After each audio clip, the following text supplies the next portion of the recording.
Hello, welcome back to How to Learn a Language. Today we're at episode 2 of our series addressing some of the concerns or doubts you may have about joining Language Life. And in this episode, I'm talking to you if you've ever thought, I don't know what fluency even means for me anymore. So, first up, then, Language Life helps you to speak and use any language fearlessly and intuitively by taking control of your learning process without perfectionism, pressure, or one-size-fits-all methods. So you can learn any language on demand for easier travel, deeper connection, and a life that feels truly global wherever you are. You can join today for $3,000 or $250 a month for 12 months on the no interest payment plan. And when you join before the 14th of October at midnight PT, you get a really cool bonus of 2 one-on-one VIP half days with me to ensure that you truly have all the support that you need to make this your last language learning investment. Ready to go? You can get started with Language Life at lindsaydoeslanguages.com/LL. The first thing to know here is that you define fluency. Your definition of fluency is the only one that matters. So why do we need to pin it down? Why can't you decide what fluent means to you? Because really, it's not about how many words you know or how many years or how many hours you've put into this. Fluency is a feeling. When it comes down to it, so much of being able to speak and use a language fluently is that feeling of confidence, that feeling of knowing, that knowing inside of like, yeah, I can do this. I know how to use this language. I know what I'm doing. And so that's the thing that we really want to be working to cultivate. And as you then are thinking about what that means for yourself, you get to decide, what am I after? What am I looking for here? What's my goal? What do I want to be aiming for? So if it does mean to you C2 native level, that's completely fine. If for you right now, there's different types of fluency, like there's travel fluency, and then there's being able to respond to work emails in German fluency and all of that, then that's fine too. If right now fluent to you means having that feeling of confidence and being able to be good enough to be understood, that's fine too. Essentially here, you're redefining what you're aiming for what feels good and what feels then like a good goal. And that doesn't mean that that has to be where you end, right? We're just bringing the goalpost closer to us so that once we've done this, once we've decided, oh yeah, okay, I'm there now, I'm where I want it to be, what do I want next? How far do I want to take this now?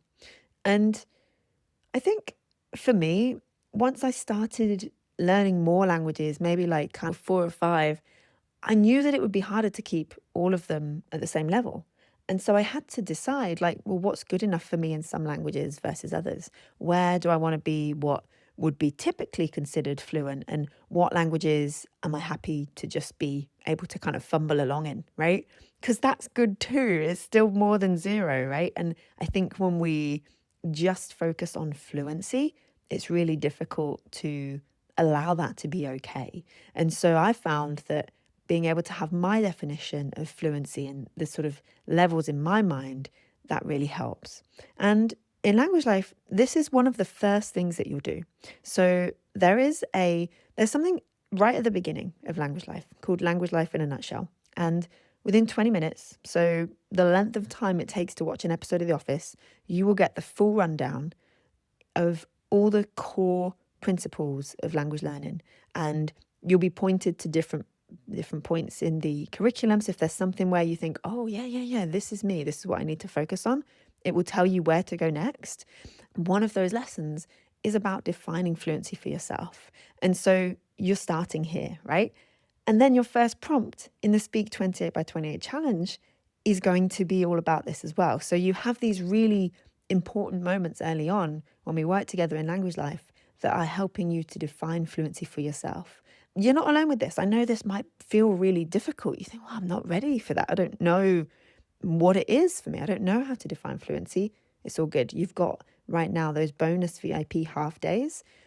Get booked in. We can figure this out together. So if you are a bit stuck and you're thinking, I don't know, get booked in on this. And these are so good. I think if you are thinking about Language Life, if you've had your eye on this for a while, and maybe you're like, when is the right time to join in? Whenever there is something like this, like now when there's this bonus, it's just so good because it will just really help you to consolidate everything in those early stages. And then because there's two of them, you get two of them with this bonus. One of them is in your back pocket. So later down the line, we've got 12 months together. If there's a point where life is really hectic and busy and you're thinking, oh no, I've not checked in with Language Life for a while, that's okay. You can book in for that VIP day. We can sit down and we can chat it out. And maybe there's a point where you're getting close to the end and you think, I just want to check in and see how I've done and kind of check in on my progress. That's good too. So you have this second one just ready and waiting to go when you need it, which I love as well. So yeah, that is pretty much it for today. I'll be back tomorrow. And if you are ready to go, you can join Language Life, lindsaydoeslanguages.com/LL. If you have any further questions, you can email me, lindsay@doeslanguages.com, and I will speak to you very soon. All right. Thank you. Bye.